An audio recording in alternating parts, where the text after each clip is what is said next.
मेरा क्वेश्चन ये है कि वहाँ पे जो सेंटर में इन्वायरमेंट पहले कैसा होता है, ठीक है, क्या कुछ ज्यादा नॉइज होती है या क्या हो जाए, और जो डिस्टेंस है वो किस तरह का होता है, और एक और चीज जो मेन पैड की बात होती है कि वो वहाँ पे जो पैड मिलता है वहाँ पे क्या पेन मिलता है या साथ मार्कर मिलता है? जो एनवायरनमेंट की बात की है वो तो ठीक है, एफसी का अच्छा है, वहाँ पे कोई इतना ज़्यादा ना तो रश होता है ना ही नॉइस। जो जब पेपर स्टार्ट होता है तो एक्चुअली सबका तकरीबन एक साथ पेपर स्टार्ट हो जाता है, जो रीड अलाउड वाला पार्ट होता है, तो सब एक साथ पढ़ना स्टार्ट कर देते हैं। तो कुछ स्टूडेंट होते हैं जो ऊंची आवाज़ में पढ़ रहे होते हैं, तो पूरे हॉल में ना उनकी आवाज़ गूंज रही होती है, तो आवाज़ होती है लेकिन इतनी भी नहीं होती कि आप उसको इग्नोर करके आगे ना चल सकें, आप इजीली अपना कर सकते हैं।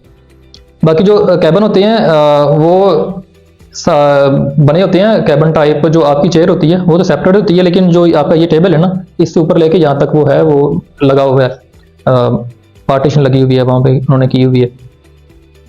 एंड पे क्या पूछा था आपने? हाँ, वो एक होते हैं इस तरह के होते हैं, वाइट बोर्ड मार्कर होते हैं और मार्कर होती हैं, तो वो सही तरह लिखती नहीं है, मतलब जिस तरह हम पेंसिल पे लिखते हैं ना कॉपी पे, तो वो मैं जब लिख रहा था तो बाद में मुझे भी नहीं पढ़ना आ रहा था कि ये मैंने क्या लिखा है, तो उसमें थोड़ा होता है इशू, क्योंकि वो जो बार बार यूज़ होके ना मार्कर थोड़े से वो हो जाते हैं कि, लेकिन वो आप उनको थोड़ा एहतियात से इस्तेमाल करना पड़ेगा। मिल जाएगा, आप उनको अगर डिमांड करेंगे तो दे देंगे आपको। डिमांड कर सकते हैं आप, वो दे देंगे, डिमांड कर सकते हैं। और जब आप इसका यूज करते हैं ना तो कैप उसका बंद रखेंगे, अदरवाइज वो खुश्क हो जाएगा तो चलेगा जी, इस बार चलेगा नहीं। अगर पेपर कौन सा देते हैं आप? नॉर्मल पेपर होता है वो? नहीं सर, पेपर नहीं होता, इसी तरह की शीट होती है। अच्छा, शीट होती है, रेज कर सकते हैं, इसी साइज की होती है ये पेपर साइज है, पेपर साइज। नीचे को जी जी। नेक्स्ट क्वेश्चन जी।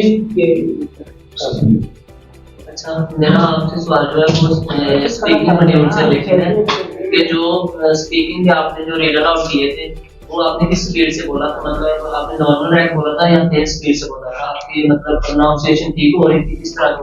और उसके बाद डिस्क्राइब में जो है और रिटन लेक्चर जो है, दोनों में अगर मैं मतलब इधर एक्टिविटी जब प्रैक्टिस करता हूँ तो मैं 40 सेकंड बोलता हूँ, तो मेरे मार्क्स जो है मतलब ठीक वो आ जाते हैं, 80 प्लस आ जाते हैं। लेकिन जब मैं जैसे 25 या 30 बोलता हूँ तो वो मेरे मार्क्स कम आ जाते हैं। तो वो एक्सपीरियंस जो रीड अलाउड है वो इजी थे, वहाँ पे 2 लाइनें थी या 3 लाइनें थी, 3 लाइनों से 3 कंप्लीट नहीं थी लाइनें, 3 से कम ही थी, 2-2.5 लाइनें थी, तो वो आप इजीली भी बोलेंगे ना आराम से, तो वो टाइम मतलब कि आपके 20 सेकंड में वो कंप्लीट हो जाएंगी, इतने इजी थे वो, तो उसमें कोई मुश्किल नहीं है।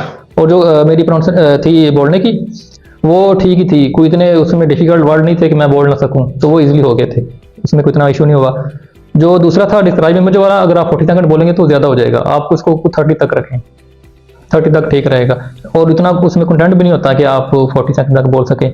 और अगर आप इतना लेके जाएंगे आगे तो इसका मतलब आप दरमियान में रुकेंगे, आप स्टॉप लेंगे, लेकिन जैसे आप रुकेंगे तो फिर आपके नंबर जो है वो एकदम नीचे आ जाएंगे, क्योंकि वहाँ एक चीज़ मैटर करती है, वो है फ्लुएंसी।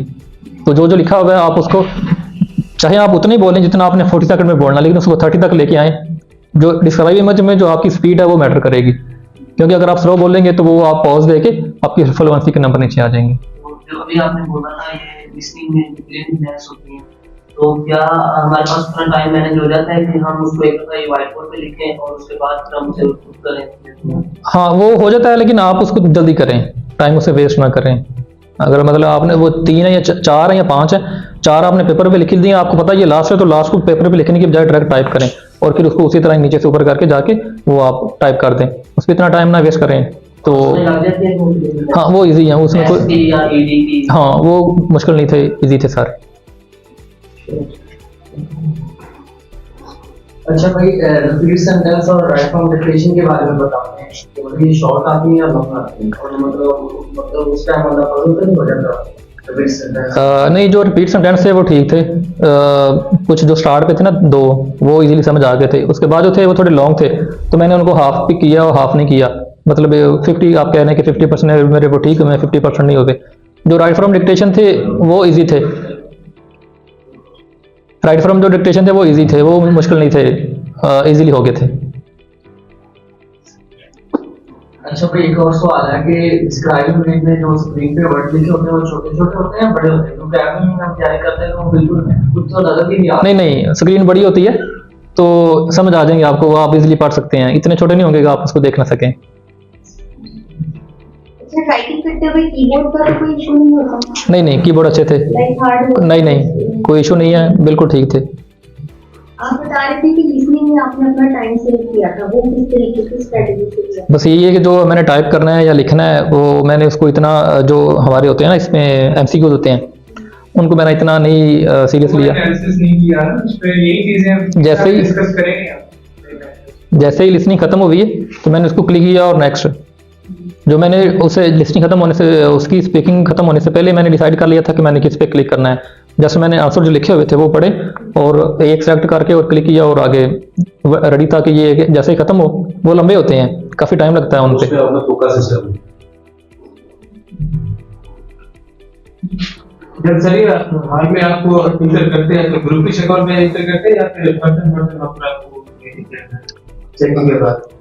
नहीं मतलब पेपर सारों का ना टाइम होता है ना, सारे मतलब कुछ स्टूडेंट आ रहे हैं तो 9 बजे का टाइम होगा उनका सबका, तो वो जैसे ही आते जाएंगे इंटर करते जाते हैं साथ साथ में। ये पहले लड़के बताए थे कि वक्फा होता था कि 5 साल में निकल तो जाके उसको स्टार्ट तो जल्दी करवा देते हैं।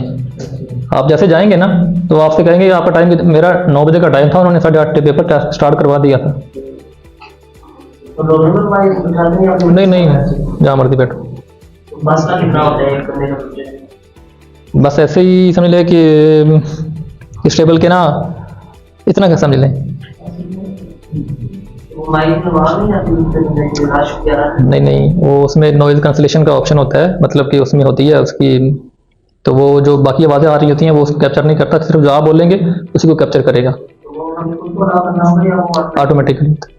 इसके अलावा आप कोई भी चीज है आप अच्छी से चेक कीजिएगा बिफोर द एग्जाम, आप उसको टेस्ट कीजिएगा, वो आपको टाइम देते हैं टेस्टिंग का ना, जब आपकी सही पकड़े आपका दिल फिर उसको स्टार्ट कीजिएगा। मतलब अगर आप 10-15 मिनट में लगा देते हैं तो कोई इशू नहीं है, लेकिन आपको सारी चीजें बिफोर द एग्जाम फाइनल करनी है। ड्यूरिंग द एग्जाम आप उठ नहीं सकते, वो प्रॉब्लम होगी, ठीक है ना, पहले ही आपने सारी चीजें सेट हो। वो टच करने से ऑफ तो नहीं हो जाती माइक? नहीं ठीक है,